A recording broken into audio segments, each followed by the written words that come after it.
السلام علیکم ورحمۃ اللہ وبرکاتہ۔ میرے محترم ناظرین، آج کی اس ویڈیو میں ہم ملحد کے ایک مشکل اعتراض جو کہ ہمارے اسلامی تہوار پر ہوا ہے اس کا جواب دیں گے۔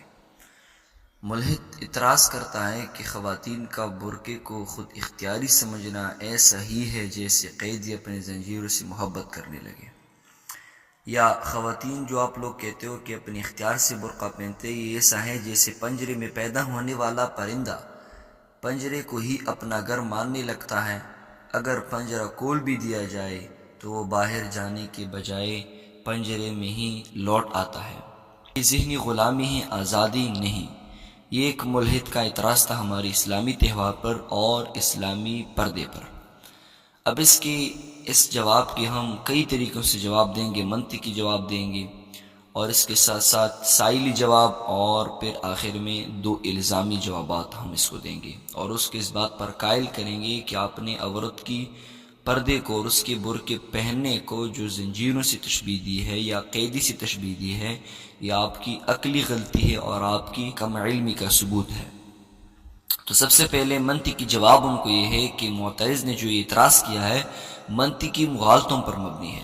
سب سے پہلا مغالطہ اس سے یہ ہوا ہے کہ معترض نے عورت کے باحجاب چناؤ کو قیدی کی زبردستی قید سے تشبیہ دی ہے، جو حقیقت سے بعید ہے۔ گوئے کہ اس کا یہ کہنا اس مثال کے برابر ہوگا کہ جو شخص روزہ رکھتا ہے وہ قیدی جیسا ہے کیونکہ وہ کھانے سے رک گیا، حالانکہ قیدی زبردستی روکا جاتا ہے اور روزہ دار اپنی رضا سے روکنے والا ہے۔ تو لہٰذا عورت کے حجاب کو قیدی کے ساتھ تشبیہ دینا یہ عقلی غلطی ہوئی۔ اب دوسرا مغالطہ معترض سے یہ ہوا ہے کہ معترض اعتراض میں مفروضہ پیش کیا جا رہا ہے کہ جو خاتون حجاب پہنتی ہے وہ خود سوچ نہیں سکتی بلکہ بس سیکھا ہوا دہرا رہی ہے۔ یہ دعویٰ بغیر دلیل کے ہے۔ کسی بھی باشعور خاتون کی آزادی کو جھٹلانا ہے، جیسے کہنا کہ اگر کوئی انسان اپنی مرضی سے سادہ زندگی چنتا ہے تو وہ بس برین واشڈ ہے، حالانکہ وہ شخص شعوری فیصلہ بھی تو کر سکتا ہے۔ اب اس معترض اور ملحد سے سائلی جواب یہ ہے کہ ایک پرندہ اگر آزاد فضا میں پرواز چھوڑ کر اپنے گھونسلے میں لوٹ آئے تو کیا معترض اسے قیدی کہے گے یا اپنے گھر سے محبت رکھنے والا کہے گا؟ اب اس کے بعد ہم اس ملحد کو معترض کو کچھ الزامی جوابات دیں گے۔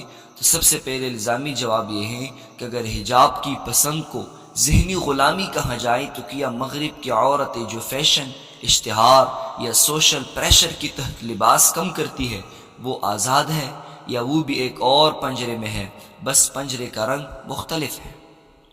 قرآنی جواب اس کے ہیں کہ اللہ رب العزت قرآن میں ارشاد فرماتے ہیں اعوذ باللہ من الشیطان الرجیم ذالک ادنی ان یعرفن فلا یؤذین، سورۃ الاحزاب کی 59 آیات۔ یعنی یہ پردہ اس لیے ہے کہ وہ پہچان لی جائے اور انہیں ایذا نہ دی جائے۔ اس آیات سے معلوم ہوتا ہے کہ شریعت عورت کو قید نہیں کرتی بلکہ اس کی عزت، اس کی پہچان اور اس کی آبرو کی حفاظت کو ترجیح دیتی ہے۔ اب آخر میں اس ملحد کو ہم ایک افہامی جواب دیں گے۔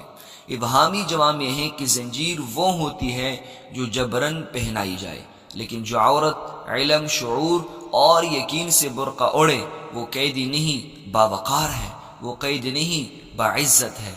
جیسے کوئی عورت خود حجاب پہنے اور کہے یہ میرے رب کی رضا ہے، میرا فخر ہے، تو کیا ہم اس کی سوچ کو بھی غلام کہیں گے یا اس کی آزادی کو تسلیم کریں گے؟ واللہ اعلم بالصواب۔ اگر آپ اس جواب سے مطمئن ہیں تو ہماری اس ویڈیو کو لائک اور اپنے دیگر دوستوں کے ساتھ شیئر کیجیے تاکہ اور بھی لوگوں کا فائدہ ہو۔ اور اگر اس قسم کے السلام علیکم ورحمۃ اللہ وبرکاتہ۔ میرے محترم ناظرین، آج کی اس ویڈیو میں ہم ملحد کے ایک مشکل اعتراض جو کہ ہمارے اسلامی تہوار پر ہوا ہے اس کا جواب دیں گے۔ ملحد اعتراض کرتا ہے کہ خواتین کا برقعے کو خود اختیاری سمجھنا